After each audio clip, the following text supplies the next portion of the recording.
Bonjour à tous et bienvenue dans cette nouvelle vidéo. Aujourd'hui nous allons parler de la peur de la mort.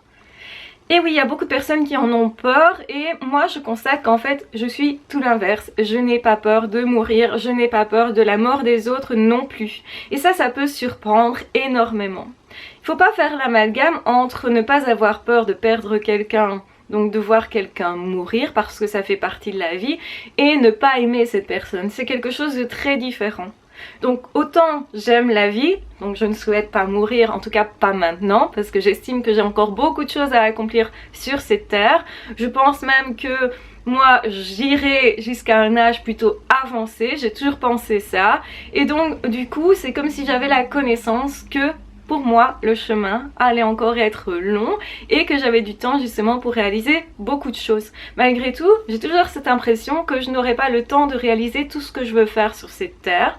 Et je sais que inévitablement, on est aussi ici pour vivre, mais aussi pour préparer sa mort, son passage. Parce que vous l'aurez compris, je vois la mort plutôt comme un passage. Donc pour moi, ce n'est pas quelque chose de super important en fait, le fait de mourir ou de voir mourir quelqu'un. Ça ne veut pas dire que je suis pas triste quand cette personne meurt, bien entendu, parce que les choses changent. Et nous, êtres humains, nous détestons le changement, nous aimons les habitudes et nous aimons que les choses restent comme elles sont. On s'attache aux gens, on s'attache aux choses, on s'attache même au milieu de vie, etc., aux objets parfois. Nous sommes des êtres d'attachement. Donc effectivement il faut bien faire la distinction entre j'aime cette personne, mais si jamais cette personne s'en va parce que c'est dans l'ordre des choses, eh bien je peux être triste effectivement, mais je sais que quelque chose continue pour cette personne et que finalement cette personne elle ne me quitte pas vraiment. Elle a juste changé d'état. Ça c'est mon état d'esprit. Pourquoi j'ai cet état d'esprit là? Eh bien il faut remonter à mon adolescence. Avant 17 ans, je ne savais pas quoi penser de la mort. Je pensais que c'était une fin et ça me semblait assez bizarre que tout s'arrête comme ça. Quand j'étais petite fille, à 7 ans, j'ai perdu mon arrière-grand-mère, donc c'est dans l'ordre des choses. Mais je me suis posé énormément de questions et des questions qui n'ont pas trouvé de réponse, simplement aussi parce que je n'osais pas poser ces questions-là. Je voyais effectivement que lors du décès de quelqu'un, eh bien la famille se réunissait. Il y avait même une sorte de fête juste après où on mangeait tous ensemble dans une salle. Donc ça ressemblait plus à une fête qu'autre chose. En tout cas, c'était ma vision des choses. Et en même temps, les gens étaient tristes juste avant. Donc je comprenais pas bien cette double façon de se comporter. Tout le monde pleure à l'église, tout le monde pleure, etc. Même si moi, on m'avait plutôt écartée de toute la cérémonie, non seulement parce que j'allais à l'école à ce moment-là, enfin ce jour-là, mais aussi je pense pour me protéger, pour éviter de montrer. Je suis dans une famille où effectivement on cache les choses aux enfants et pas qu'aux enfants, où il y a pas mal finalement de petits secrets et des choses comme ça. On pense qu'on protège les gens en ne montrant pas. Mais en réalité, ce qui s'est passé, c'est que moi, en tant qu'enfant, je me suis posé encore plus de questions. Je me suis dit, pourquoi est-ce qu'on ne me laisse pas participer à la cérémonie? J'aurais bien aimé voir ma famille, plutôt que d'aller à l'école. J'aimais pas trop l'école, donc forcément. Mais en plus, j'avais envie d'être avec eux. Donc toute la journée, j'y pensais. J'étais à l'école, mais j'étais pas du tout concentrée. J'aurais préféré être avec eux. Et il me semblait que j'étais pas à ma place là où j'étais. Et oui, j'avais 7 ans, c'est assez jeune. Je me souviens que j'étais dans la cour et que j'étais en train de me poser des questions. Et donc en fait j'étais assise sur un coin, parce qu'il y avait des mini petits bancs sur le long du mur. Et je réfléchissais et donc je ne jouais pas. Et je me souviens que cette journée-là, je me suis posé beaucoup de questions. Et je ne jouais pas, et qu'il y a une fille justement qui n'était pas mon amie du tout, c'était pas une gentille, mais elle est venue me voir en me disant mais qu'est-ce que t'as? Aujourd'hui t'es bizarre, il y a quelque chose. Et j'ai juste dit bah mon arrière-grand-mère est morte, et elle m'a dit bah oui, bah elle avait quel âge? Et donc je lui ai donné son âge, elle m'a dit bah oui à cet âge là c'est normal. Je rappelle quand même que j'avais 7 ans et que forcément, en plus, bon ben, mon arrière-grand-mère effectivement a quand même eu une vie plutôt longue. Et donc c'est vrai que c'était dans l'ordre des choses, sa réflexion n'était pas mauvaise en soi, elle était logique. Mais pour moi, petite fille, je me disais mais quand même, c'est un décès quoi, c'est pas rien. Et je comprenais pas surtout, j'essayais de m'imaginer le vide après la mort. Et ça, j'y arrivais pas. J'arrivais pas à me dire après on n'est plus rien, on disparaît. Et je sais que j'ai été tracassée par ça plusieurs jours d'affilée, plusieurs semaines à mon avis, que j'y réfléchissais le soir et la nuit dans mon lit et que je n'arrivais pas à en parler. Donc c'est quelque chose qui est resté pour moi bloqué, la mort égale rien du tout, il se passe plus rien, c'est terminé. Et je suis restée avec cette idée-là.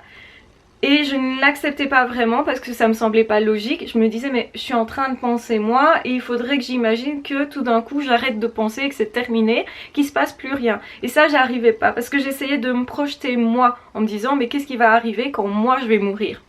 Donc ça c'était mes réflexions de toute petite fille. Et puis les années ont passé, je n'en ai jamais vraiment parlé. Je peux pas dire que j'ai oublié mais en tout cas j'ai fait comme si tout était normal, c'est plus ça.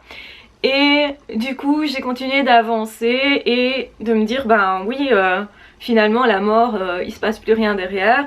En même temps j'étais en train de remettre en question tout ce qui était religieux etc. qu'on m'avait appris aussi quand j'étais petite fille parce que j'étais dans une école catholique avec une église juste à côté qu'à certains moments on devait se confesser, faire des choses comme ça ou aller à l'église des enfants, enfin à la messe des enfants et des choses comme ça.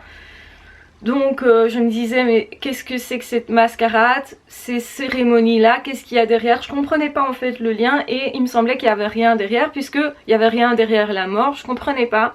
Et donc j'ai commencé à remettre en question tout ça et à me dire mais non en fait c'est ce qu'on raconte aux enfants ou aux personnes pour essayer de les faire avoir de l'espoir. En gros j'en avais conclu ça, que c'était pour nous faciliter la vie, mais moi je n'y croyais absolument pas, ou je vais dire plus, parce que j'avais remarqué qu'on nous racontait des histoires, notamment sur Saint-Nicolas et des choses comme ça. Donc je me disais mais pourquoi pas aussi par rapport à ça.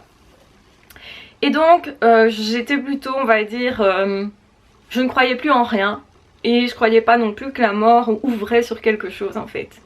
Et c'est comme ça qu'un jour j'ai perdu ma meilleure amie qui s'est suicidée. C'était 10 ans d'amitié, donc c'était une grosse amitié. Et c'était une des seules avec qui j'étais vraiment en contact et avec qui je m'entendais vraiment bien. Même s'il y avait une certaine pudeur à lui parler et tout ça, je n'osais pas trop dire mes sentiments etc. Donc c'est comme ça que je l'ai perdue et là j'ai commencé à me poser plein de questions. Donc j'étais adolescente, hein, et donc c'était 10 ans après la mort de mon arrière-grand-mère. Et je me suis posé énormément de questions, mais s'il n'y a plus rien derrière la mort, bah, c'est quand même très triste. À quoi sert la vie? À quoi sert l'amitié? Pourquoi on a eu toutes ces périodes-là d'amitié et que puis finalement maintenant il n'y a plus rien? Je me disais aussi que j'étais une amie très nulle parce que sinon elle serait pas partie, elle se serait pas suicidée parce que c'était un suicide. Donc ça me faisait me poser pas mal de questions. Puis j'étais adolescente et dans la classe j'étais harcelée, ça se passait pas bien. J'étais amoureuse d'un gars qui se moquait de moi, enfin bref. Il y avait beaucoup de choses qui me faisaient me dire que j'étais nulle en gros, que je servais à rien. Que ben voilà, il n'y avait rien qui allait non plus à la maison. Donc ben c'était compliqué tout ça, c'était super compliqué pour moi. Et je me disais que tout ça ne servait à rien, que c'était juste une grosse mascarade. Et il n'y avait plus de sens pour moi à tout ça. Et un jour, effectivement, il est arrivé quelque chose pour moi d'exceptionnel. C'est que cette amie m'a fait un signe, elle m'est apparue, autrement dit. Et je pense sincèrement que comme à ce moment-là j'étais en train de me dire que l'amitié ne comptait pas, que moi j'étais trop nulle et qu'en plus j'étais triste et que ben voilà, personne ne m'aimait dans la classe etc. J'étais vraiment pas bien au point moi-même de penser que j'allais mettre fin à mes jours clairement, puisque ça n'avait pas de sens pour moi et que en plus j'étais en train de souffrir, donc ce que je voulais surtout c'est arrêter de souffrir. Eh bien j'ai eu un signe exceptionnel, je l'ai vu. Pas du tout comme je l'imaginais, avec pour moi des signes qui me prouvaient que il y avait quelque chose après. Et là j'ai commencé à me poser d'abord des questions. Est-ce que je suis folle? Est-ce que c'est mon imagination? Qu'est-ce qui s'est réellement passé? Je comprenais pas en fait. J'avais beau retourner tout ça dans mon esprit, j'arrivais pas à comprendre. Et j'arrivais pas non plus à me dire ça n'existe pas parce que comment je pouvais savoir certaines choses? Alors je ne l'expliquais pas, et comme j'étais une scientifique justement pure et dure à ce moment-là, j'étais en sciences fortes, j'aimais observer la nature, j'étais fort là-dedans, dans la bio forte, et bien ça ne collait pas. Dans tous les cas, je pouvais retourner la situation, si je me disais ça n'existe pas, et bien ça collait pas parce que mais comment je pouvais savoir qu'elle était comme ça et pas autrement. Et aussi, si je me disais ça existe, eh bien je me disais mais alors je dois remettre en question tout ce que j'ai vécu ici au moins pendant 10 ans parce que je me suis dit que ça n'existait pas, que c'était pas possible. Et aussi il faut que j'ai la garantie que moi je ne sois pas folle, parce que comme tout le monde était contre moi à l'école, j'avais plus tendance à me dire bah c'est chez toi qui est le problème, c'est toi qui es folle, c'est toi qui as un problème, il y a personne qui t'aime, t'es harcelée, même si je comprenais pas, parce que c'était que le harcèlement, hein. Je comprenais que les autres me rejetaient, je voyais beaucoup d'animosité, des remarques blessantes et tout ça. Je me rendais compte que la personne que j'aimais jouait avec moi, ou en tout cas me faisait mal, me blessait.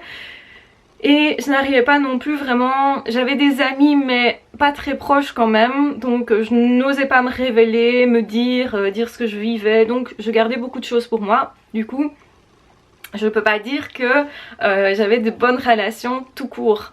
Et puis quand j'en ai parlé à ma soeur, elle comprenait pas non plus, donc du coup je ne savais pas quoi faire de ça. Et puis les choses se sont enchaînées, il y a eu d'autres choses derrière qui m'ont vraiment convaincue et qui pour moi ont été là vraiment pour me dire mais regarde, tu vois bien que ça existe, mais regarde, tu vois bien. Et j'ai vraiment eu l'impression qu'elle s'est un peu acharnée, mon amie, pour me prouver que c'était possible, pour me prouver qu'il y avait une vie après la mort et pour justement défaire cette peur, mais aussi surtout pour donner du sens à la vie de façon générale et aussi à ma vie de façon particulière. Et je peux affirmer qu'elle m'a sauvée, puisque rappelons que j'étais quand même suicidaire, j'allais pas bien du tout, j'avais pas d'amis, et quand t'es adolescent et que t'as l'impression que t'as pas d'amis, t'as l'impression d'être vraiment nul. Et c'était pas qu'une impression, honnêtement, je me suis dit mais qui je suis finalement. Et je me suis rendu compte que je m'étais jamais confiée, je lui avais jamais dit je t'aime, que je gardais tout pour moi, que finalement je savais même pas moi-même qui j'étais, que j'avais pas de personnalité, que j'avais pas de saveur, j'avais cette impression d'être vide en fait. Et c'est comme ça que je me suis rendu compte que oui, effectivement, je pouvais aussi me transformer et devenir exactement qui je voulais devenir, puisque de toute façon je partais de rien, puisque de toute façon j'avais plus rien à perdre, j'avais pas d'amis donc je pouvais pas les perdre, j'avais pas d'amour donc je pouvais pas le perdre, et même moi-même j'étais personne, j'avais cette impression de vide absolu, donc je me disais mais finalement c'est une toile vierge. Et j'ai essayé de regarder ça comme ça, et c'est comme ça que je m'en suis sortie, et c'est comme ça que j'ai commencé à étudier la psycho, la spiritualité par la force des choses. Il fallait que je comprenne ce que j'étais en train de vivre, parce que j'avais ce besoin. Et j'avais aussi ce besoin de comprendre les mécanismes du deuil, pourquoi à certains moments j'étais triste, pourquoi à certains moments j'étais en colère, pourquoi j'avais cette impression que ça n'évoluait pas. Donc j'avais l'impression de revenir au début. 1 an après c'était un choc parce que le jour de son décès en fait, enfin dans ces eaux-là, j'étais vraiment triste et je comprenais pas pourquoi à ce point-là je l'étais. Et je me disais mais non, c'est comme si j'avais pas fait tout ce chemin-là, il y a pourtant 1 an qui s'est écoulé, et j'ai compris que à chaque anniversaire plus ou moins de sa mort, j'avais cette tristesse qui revenait. Et même quand j'en avais pas conscience, donc inconsciemment, et bien dans ces semaines-là, je me sentais pas bien, c'est comme si j'avais vécu un choc psychologique, et c'est vrai, c'est ça, et du coup ça revenait. Et l'année d'après ça a été encore la même chose, et là je me disais mais non, ça fait 2 ans, là c'est pas possible, c'est comme si j'avançais pas, et ça par contre ça me faisait peur. Mais par contre j'avais plus du tout peur de la mort, et une fois que j'ai accepté complètement, et il m'a fallu plus ou moins 2 ans pour vraiment accepter que oui il y a un autre monde, que oui quand on meurt on va de l'autre côté mais on reste là, j'avais assez de preuves en tout cas, et c'était assez tangible pour moi qui était très cartésienne pour me dire il y a quelque chose après la mort, c'est impossible autrement. Elle m'envoie tellement de signes et je vois des choses, je voyais des gens, je voyais et je me dis mais enfin il y a plein de gens et les autres ne le voient pas. Alors soit je suis folle, soit au contraire il y a autre chose. Et j'ai compris qu'en fait là j'étais, malgré moi, j'avais été remise de plein fouet, je vais dire, en contact avec ce qu'on appelle des capacités médiumiques. Donc oui, je vois des gens décédés, je vois des morts, je vois des personnes là où les autres n'en voient pas, et ça fait partie de ma vie. Et j'ai aussi cette faculté de refermer la porte, cette faculté de me dire ah non pas maintenant, j'ai pas envie. Et il me laisse tranquille à ce moment-là, ou il m'accompagne à certains moments. Ça a été important pour moi de constater qu'à certains moments il me montrait un livre ou il me montrait quelque chose qui était généralement pile poil ce que je cherchais. Et à ce moment-là, j'ai commencé à m'intéresser beaucoup à la psycho justement, à lire beaucoup, énormément même, et à me dire s'il y a d'autres personnes qui ont vécu ça, il n'y a qu'un endroit où on va mettre son cœur, les choses dont on n'ose pas parler, c'est dans les bouquins. Et du coup, c'est pour ça que j'ai fouillé les bibliothèques de ma région et je ramenais 6-7 bouquins par semaine, au point que la dame de la bibliothèque me regardait toujours l'air étonnée et je pense qu'elle pensait que je ne lisais pas tout ça. Elle se disait sûrement c'est pas possible, alors que je faisais ça effectivement en plus de mes cours, etc. Mais si, j'ai bien lu tous ces bouquins-là, même quand je tombais sur un bouquin qui ne m'intéressait pas pleinement, je me disais il y a sûrement une partie du bouquin qui va m'interpeller ou qui va m'apporter un début de réponse, parce que pour moi j'étais pas tombée sur ce bouquin par hasard et j'ai commencé à comprendre qu'en fait notre vie n'était pas un hasard, que effectivement nous sommes aussi accompagnés, guidés par des êtres qui sont de l'autre côté, qui nous aiment, qui nous admirent, même et surtout quand nous-mêmes nous ne nous admirons pas et nous ne nous aimons pas. Voilà. Je vous embrasse bien fort, je vous aime très fort, j'espère que cette vidéo vous aura intéressé, vous aura aidé aussi par rapport à votre peur, votre propre peur de la mort. Donc moi je vous dis, c'est qu'un passage, n'en ayez pas peur. Bien entendu j'ai peur de souffrir et des circonstances éventuelles, mais je n'ai pas peur du tout, ni de me voir mourir parce que je sais que je passe simplement de l'autre côté et que je continue d'accompagner les personnes que j'aime et d'être accompagnée par ceux que j'aime. Et je n'ai pas non plus peur de voir mourir des personnes que j'aime parce que pour moi ils passent simplement de l'autre côté et que parfois c'est même préférable quand vous êtes malade. C'est le cas de mon grand-père, donc mon grand-père qui nous a quittés il y a quelques années d'ici. Il était plutôt malade et plutôt malheureux et le fait de le voir partir, bien sûr que c'était difficile, mais en même temps je me suis dit maintenant il est bien, il est heureux, il est apaisé et il peut vraiment reprendre toutes ses facultés, récupérer toutes ses facultés parce qu'il avait une maladie dégénérative. Et donc effectivement le voir passer de l'autre côté comme ça, pour moi ça a été aussi une révélation parce qu'il a tiré le drap qui était sur lui, parce qu'il savait, il avait conscience qu'il partait, que c'était le moment où il s'en allait. Et il avait expliqué d'ailleurs qu'il avait vu sa mère au pied de son lit et qu'il avait vu en fait des personnes de la famille, donc pour moi, qui étaient venues le chercher. Et donc je savais que la fin était imminente et j'ai souvent constaté effectivement que tout près des lits des malades, souvent il y a des esprits, il y a des personnes qui viennent les chercher avec plein d'amour et aussi des personnes qui vont guider la personne là. Donc pour moi on ne meurt jamais seul, on ne part jamais seul. Pour moi c'est un leurre quand on dit de quelqu'un ah il est mort tout seul chez lui, c'est grave, etc. Je pense pas que ça puisse être possible et c'est pour ça que moi j'ai pas peur non plus de ça, parce que je sais qu'on va venir me chercher, parce que je sais qu'on va m'accompagner, parce que je sais que ça sera plein de joie et plein d'amour et que là-bas j'ai aussi plein d'autres choses à faire et que les morts pour moi ne s'ennuient pas. Ils sont en train de nous accompagner, de nous donner des signes, de nous faire tomber sur tel ou tel bouquin, tel ou tel film, telle ou telle personne. Je pense sincèrement qu'ils sont à la base de pas mal de rencontres entre personnes et je pense sincèrement aussi qu'ils sont parfois à la base de nos intuitions, qu'ils nous donnent des intuitions et que nous acceptons de les recevoir ou non, que nous sommes du coup libres, mais comme dans toute interaction, l'interaction et l'amour continuent. L'amour pour moi ne meurt jamais. Donc voilà, je vous embrasse bien fort, je vous aime très fort, prenez bien soin de vous et de toute façon on se retrouve très vite dans d'autres audios ou dans d'autres vidéos. N'hésitez pas à me dire en commentaire si vous avez vécu des choses similaires, ça m'intéresserait de savoir. N'hésitez pas à me dire aussi si vous voulez témoigner sur ma chaîne. Il suffit d'avoir Skype et on peut tout à fait justement enregistrer quelque chose qui passera ensuite sur la chaîne. Si ça vous intéresse, si vous avez envie de témoigner, si ça vous parle, si vous avez simplement envie d'en discuter, et on peut toujours effectivement envisager ce genre de choses. Contactez-moi aussi si vous avez une chaîne sur le sujet une chaîne qui parle de ça et que vous voudriez co-créer justement des vidéos ou des articles ou que sais-je d'autre, n'hésitez pas à me contacter. Vous trouverez en barre d'infos mon adresse email qui est spirituelalamaison@hotmail.com. Donc c'est tout simple, spirituelalamaison@hotmail.com. Je vous embrasse bien fort, je vous aime très fort, prenez bien soin de vous. Ah ciao, bye bye.